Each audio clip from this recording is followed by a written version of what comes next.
Good afternoon, Jean Anderson Pierre, the beer TV ramble, mambling and dancing, prancing on a nice, beautiful day here in Mobile, Alabama, looking at Honkers Ale,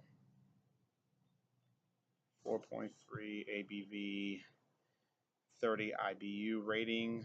It is an English bitter. Of course, the brewery, Gulf Island, Goose Island, I should say, is based out of Chicago, Illinois. Of course, it's a excellent score on Beer Advocate as well as the Bros. Had this beer. I did a review with Ronald J. Terrio and his merry mates of beer lovers or beer geeks like myself. I'm not sure when we did this review. It was almost a year back. So I bought this beer and we had this and we enjoyed it. We all gave it a very positive rating. So here's the ESB. See what it looks like. Style. You can see a lot of crystals, some foaming up top. So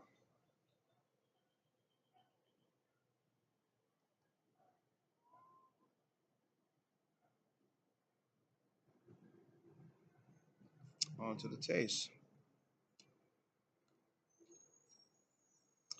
Quite good.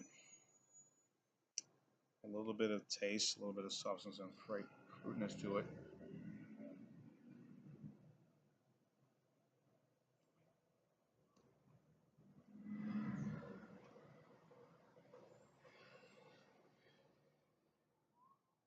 Mm, really enjoyable right now. I'm really liking this.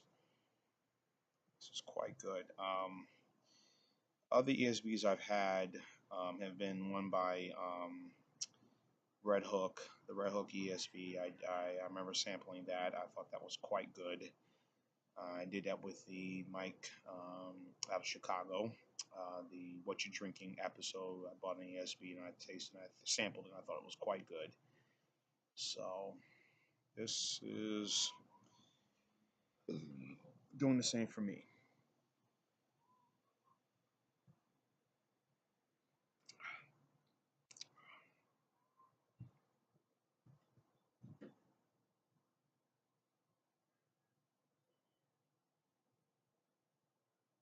Very enjoyable right now.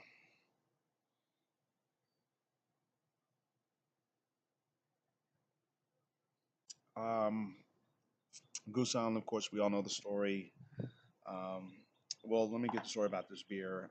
This beer, again, 4.3 alcohol by volume. It's a year-round beer. This is one of their signature beers, along with the Goose IPA, um,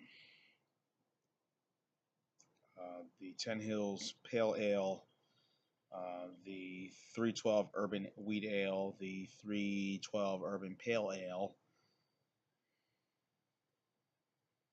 Um, Also, you got the Sophie or Sophia and the Matilda. I've had the Sophia before. I thought it was very good. The Goose IPA, I'm very biased to that. If you've seen some of my reviews of IPAs, I really like the Goose IPA a lot.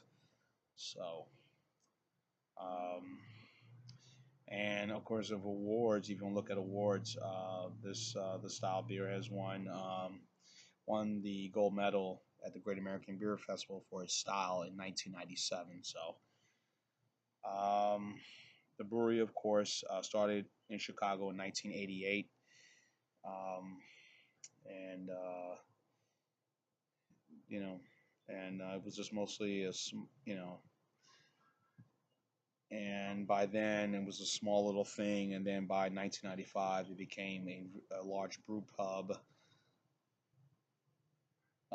Became a large brewery, started in 1995, and then they opened up a brew pub right near Wrigley Stadium, or as they call Wrigleyville, in Chicago in 1999. Um, um, then they were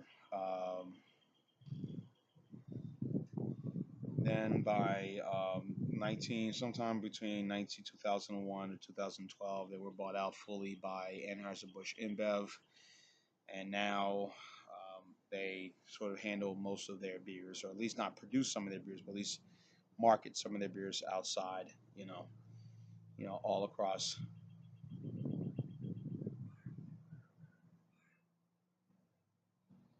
Of course, now they bought 42% stake in the company, so now Goose Island is no longer considered a craft brewery. Now it's more considered a non-craft brewery because of its ownership by Big Boy Anheuser-Busch InBev. So, um, like many of these companies, we've seen it before. They say, we're gonna be solo. We diss the craft breweries, but with these owners, when one of the big boys, BMCs, Bud Miller Coors, excuse me, decides to write a nice little check and offer something that they like, then on most occasions, saying, well, oh well, I made a deal with the devil, and I'm your friend, I'm your partner, and off they go. And then Goose Island folks were kind of the same thing, But I think in some ways, it's good because I think that it helps out in terms of distributing your products, all across the country, where you're only known as just a regional thing, mostly in the mid, like for Goose Island, for example, where you're mostly a regional thing and throughout the Midwest, and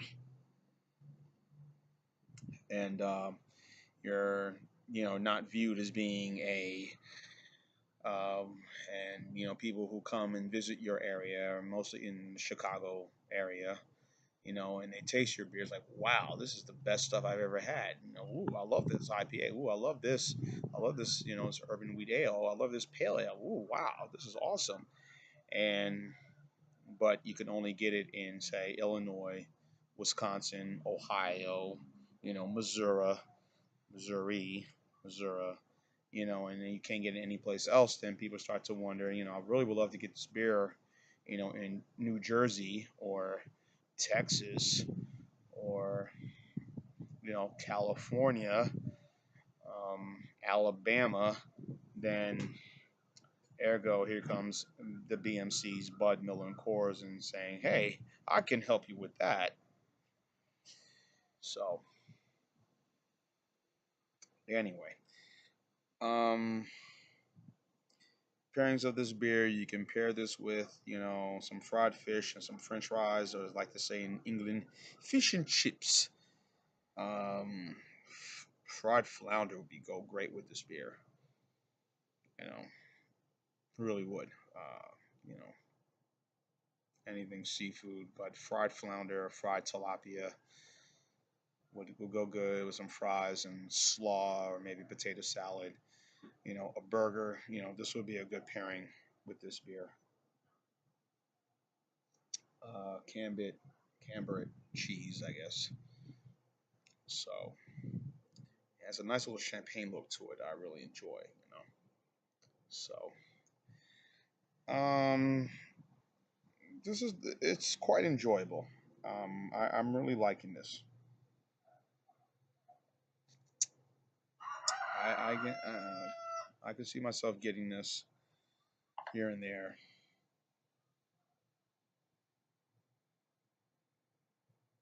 You know, Mm, so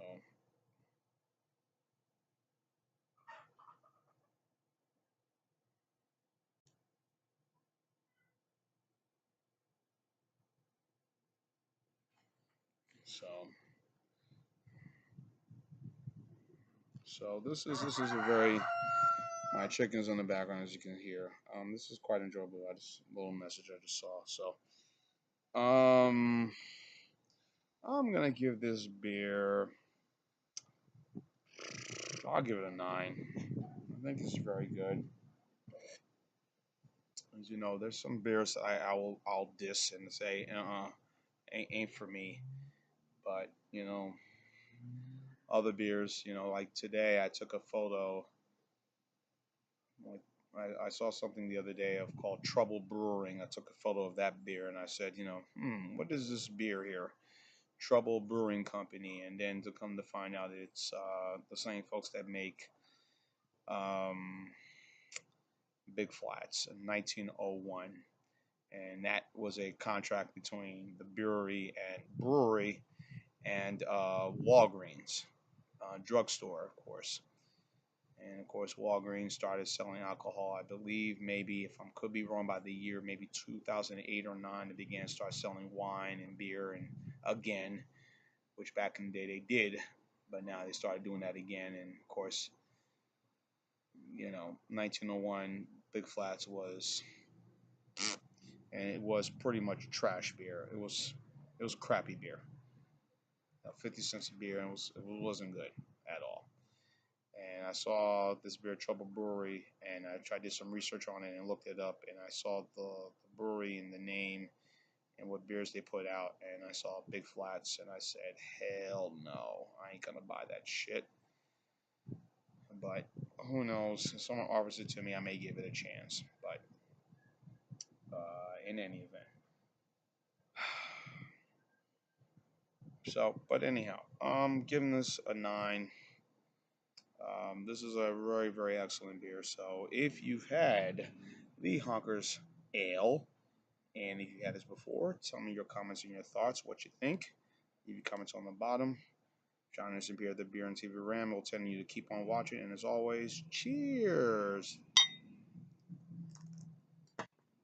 Sorry, the little thing got in the way.